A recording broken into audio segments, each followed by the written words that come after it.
Good morning 10th class students. हमारा जो chapter है human I and the colourful world, उसको फर्दर कंटिन्यू करते हैं। तो आज हमारा है इसमें atmospheric refraction. The refraction by different layers of atmosphere is called atmospheric refraction.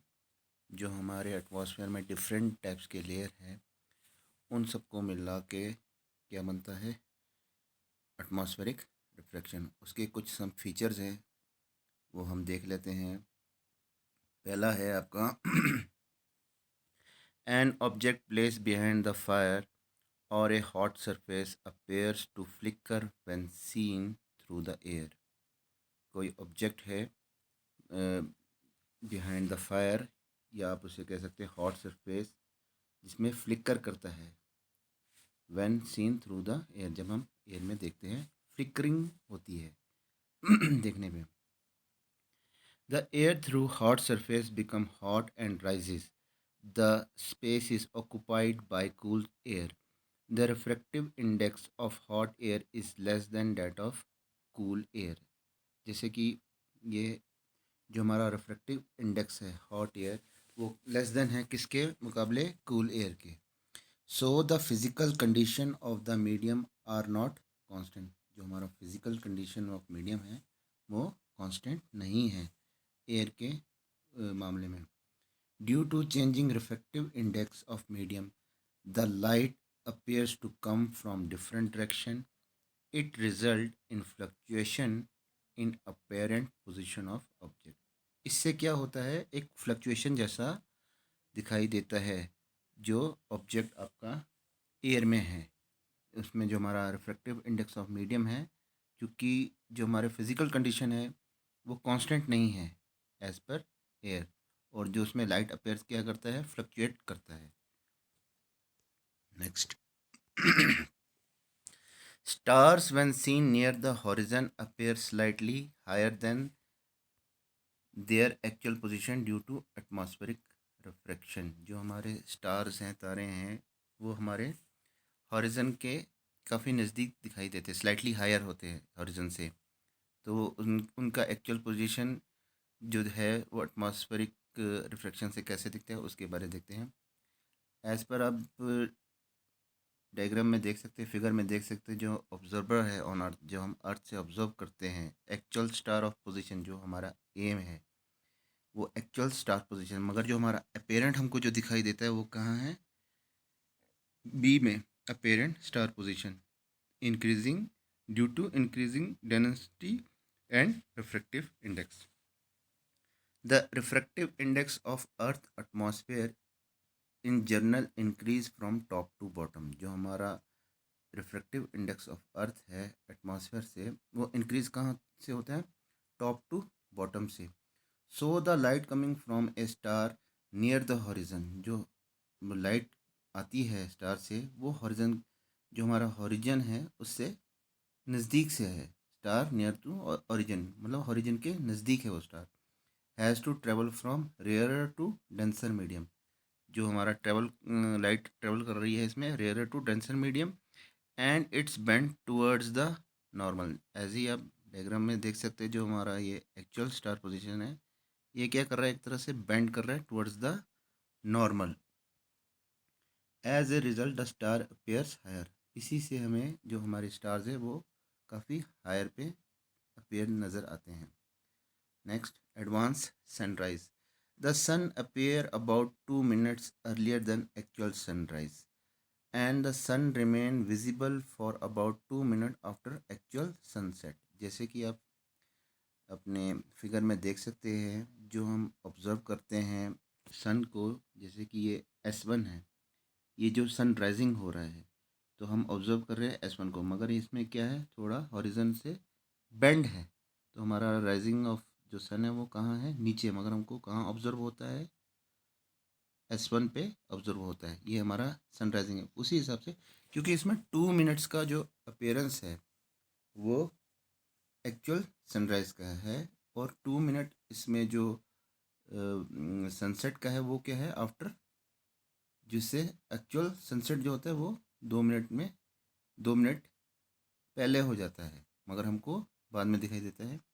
जैसे कि ऑब्जर्व कर सकते हैं, जो हमारा S2 है हमको यहाँ दिखा रहा है, मगर एक्चुअल में ओरिजिन जो है सनसेट वो हो चुका है, क्योंकि हम जो ऑब्जर्व करते हैं उसमें क्या आती है, denser medium to sorry rare to denser medium, जो कि बैंड ऑफ लाइट है आपकी एटमॉस्फेयर में।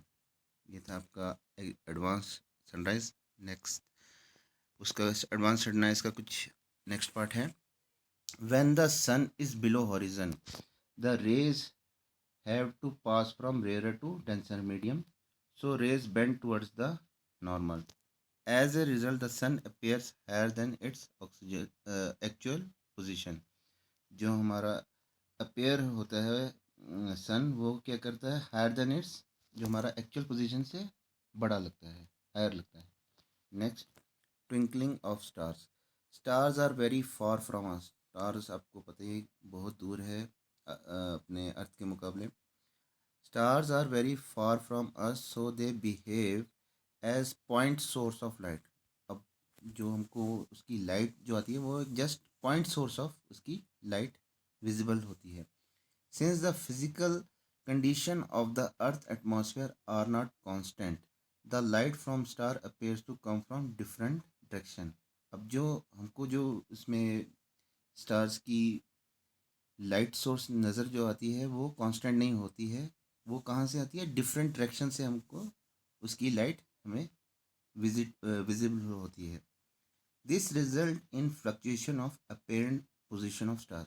ये क्या है, एक फ्लक्चुएट करती है जो आपका स्टार्स है वो एक फ्लक्चुएशन करता है अपेरेंट, जो आपका जिस डिस्टेंस पे है स्टार वहाँ से वो फ्लक्चुएशन करता है, जो हमको विजिबल होता है उससे, जो स्टार ट्विंकलिंग करता है।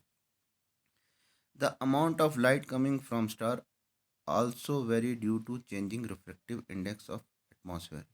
अब जो एटमॉस्फेयर का रिफ्रैक्टिव इंडेक्स है वो चेंज भी होता रहता है, क्योंकि इसमें काफ़ी टैनी पार्टिकल्स होते हैं एटमॉस्फेयर में, जो कि हमें उस काफ़ी मतलब हज़ारों के हिसाब से, करोड़ों के हिसाब से काफ़ी टैनी पार्टिकल्स हैं जो चलते रहते हैं, जिससे कि ये फ्लक्चुएशन होती रहती है।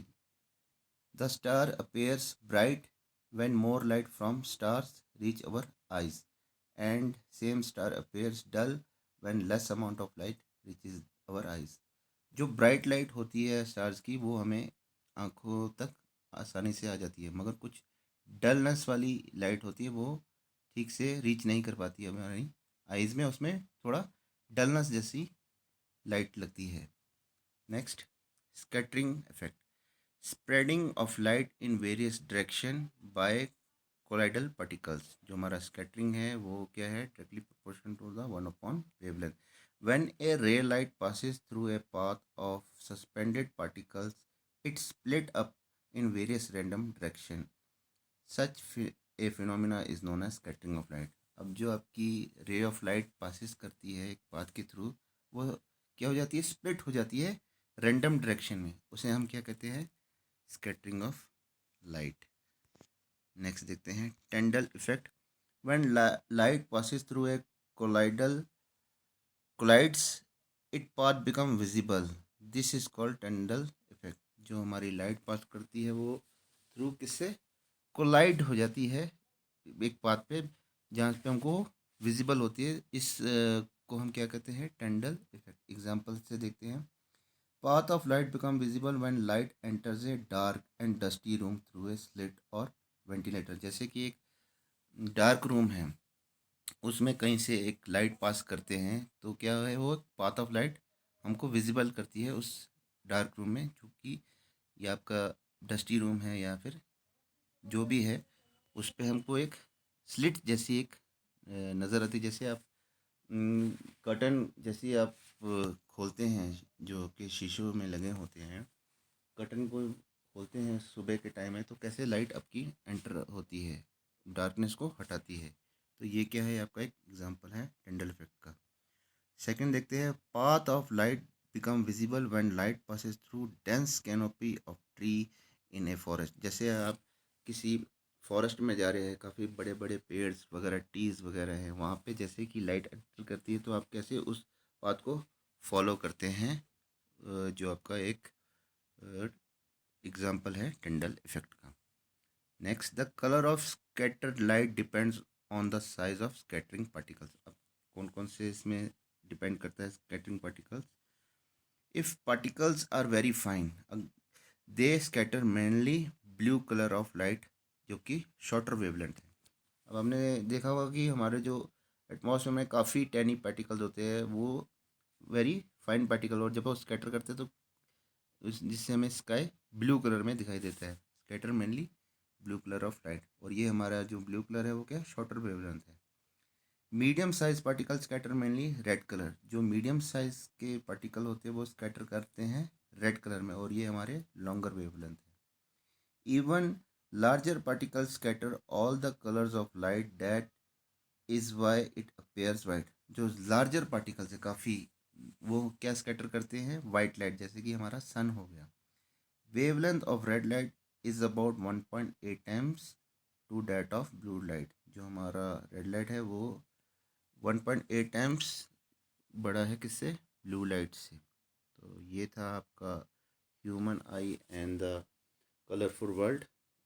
आज का टॉपिक इतना ही। नेक्स्ट हम इसके क्वेश्चन आंसर देखेंगे नेक्स्ट लेक्चर में। Thank you students.